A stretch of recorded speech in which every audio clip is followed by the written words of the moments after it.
Penguin, y'all. Let's get into it. He's a psychopath. Oswald has no redeeming qualities. I was watching this episode. Like, first of all, let me back up before I get into the Oswald of it all. I feel like this HBO show is like having a conversation with me or someone who has extreme ADHD, because the way that it ends on a cliffhanger and then a week goes by and you hop back into the conversation and it's like, hey, remember this thing that happened like 20 years ago? You want to talk about that instead? I was so excited to immediately, and it's not like this is the first time that happened. I think with episode 3, there was a giant cliffhanger too. And then we immediately got into the Sophia backstory, episode 4, which will win so many Emmys. I call that now. It will win Emmys. I digress. But the way that I was really expecting us to jump immediately into the Sophia mom, Victor, she finally found where he was hiding and found his weakness, i.e. his mommy.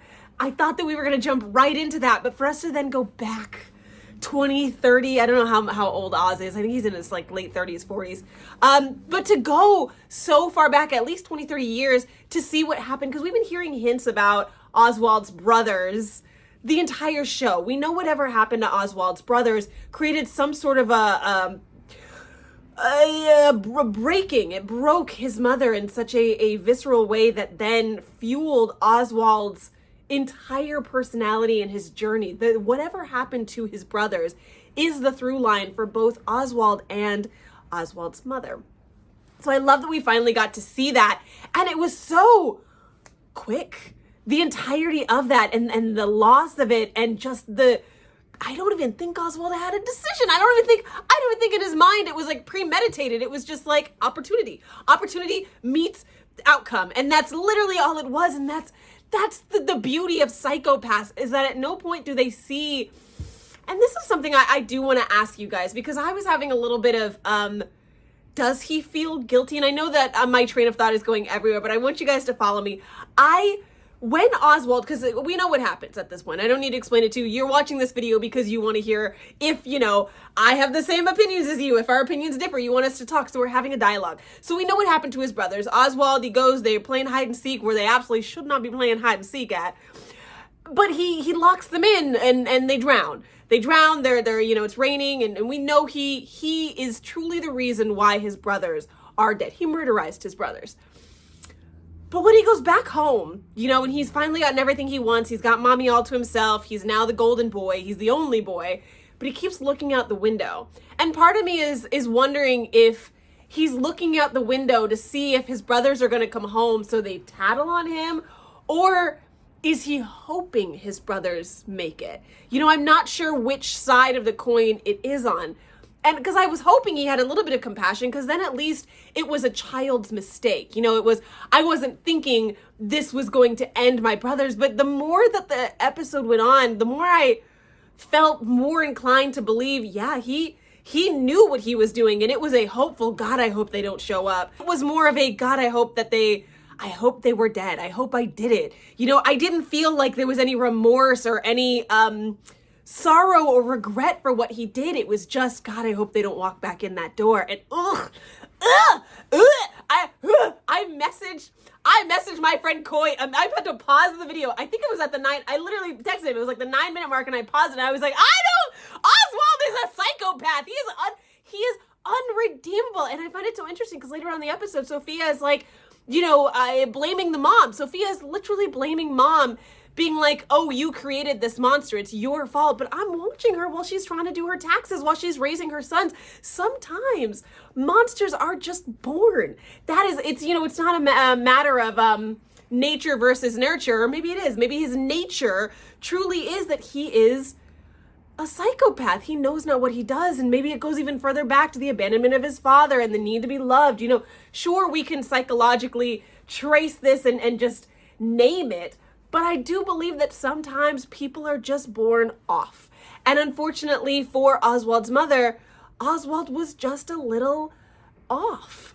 And I don't think that there's anything that she could have, clearly there was nothing, because she was just a good mom, raising her 3 boys alone. We learned the father just up and abandoned. But I digress. That's kind of all I want to put on that. I just like, that was 9 minutes in and I was, oh my God. But then we immediately go back to what we always wanted to see, which was the outcome of Sophia showing up. We see that where was Victor? What is Victor doing in this entirety of this episode? Where did he go? Because I feel like that's going to be the next episode. Like, yes, there is the trauma of what happened because this show does that. It does cliffhangers. We saw that Penguin was knocked out at the end. We know that Sophia's got him now. They're going back to the movie theater where, the breaking point of mom and son, they're dancing and you got to give me a good life. So we're going there. But I bet we don't even see that next episode. I guarantee that the next episode is going to start with Victor literally either running away or scrambling to find this army but then I'm like, what army is Victor going to get that the Penguin hasn't, that Oswald hasn't gotten already? Considering Oswald literally is on the phone being like, yeah, well, you guys are it. This is what I got. I don't know what else to do, but this is, come on, we gotta fight Sophia and Maroney, and oh my God. R.I.P. Maroney, guys. R.I.P. Maroney. What a waste. Not a waste, but like a stroke. If I was that actor, I'd be like, I'm the biggest mob boss after the Gigantes, and I'd die by stroke. This man has been through it. This man did not stroke out in prison. This man did not stroke out when his wife and child were barbecue. But he's gonna stroke out fighting in a it was the sewer system, wasn't it? It was the fact that he was surrounded by muck and grime. He was like, that's it. That I was born in a life of privilege, but I cannot be in the slums. I was like, come on, man, really? Did we just run out of money? Was it just a budgetary issue? Was it just too many big stars in the show? I digress. But I do think that the next episode is going to be very Victor focused. And I think we're going to focus on Victor primarily, and then kind of like what they did with this one is sprinkle in what's happening with Oswald, because that's the big climax. And I think this show, we're getting 10 episodes. So this is 7. We've got 8, 9, and 10 left. That's plenty of time. But I know that episode 10 is more... I think 9 is officially going to be the finale. Everything's really going to happen in episode 9. And then 10, like these shows are, especially knowing that it's got a second season, episode 10 is going to be setting us up for the next season. And I think that's usually how these shows go. And so I feel like right now, if we're going on that plan, episode 8 is going to have so much action. It's going to have so much story. It's going to be jam-packed with everything. Everything we want to see is really going to happen in episode 8, because episode 9 is the finale, and then episode 10 is going to be wrapping it up and setting us up for season 2. And I'm hoping that we're going to get a few new Gotham-y players, because I know, again, we've gotten the Maronis, but the Maronis are dead. We had the Falcones from the DC Comics, but the Falcones are gone. So I think we do need some more DCable, playable characters that aren't just NPCs or new players. I think it's time, because we got Magpie, which was fun, but Magpie also died. So I do think it's time for us to introduce some more villains to the table who are substantial and are going to be a little bit more long-lasting.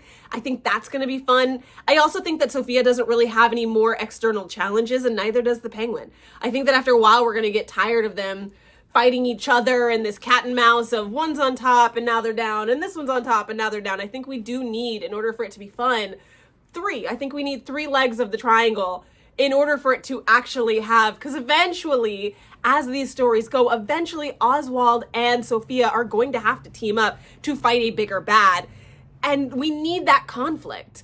And I have not really seen that yet. And of course, this is still early. I do think that the conflict of them fighting each other does still need to breathe a little bit longer. I'm just excited for when they're forced to become friends and team members. But I also did hear, I think that Sophia is going to play a big role in Batman 2, so that's exciting. I love that our storyline is still continuing. We love a big baddie. We love a baddie in like 17-inch heels. I don't know if you saw that. The outfits that they're putting her in are wild. Like, just practicality-wise, I mean, I throw a girl in some kitten heels every now and again. She's trekking.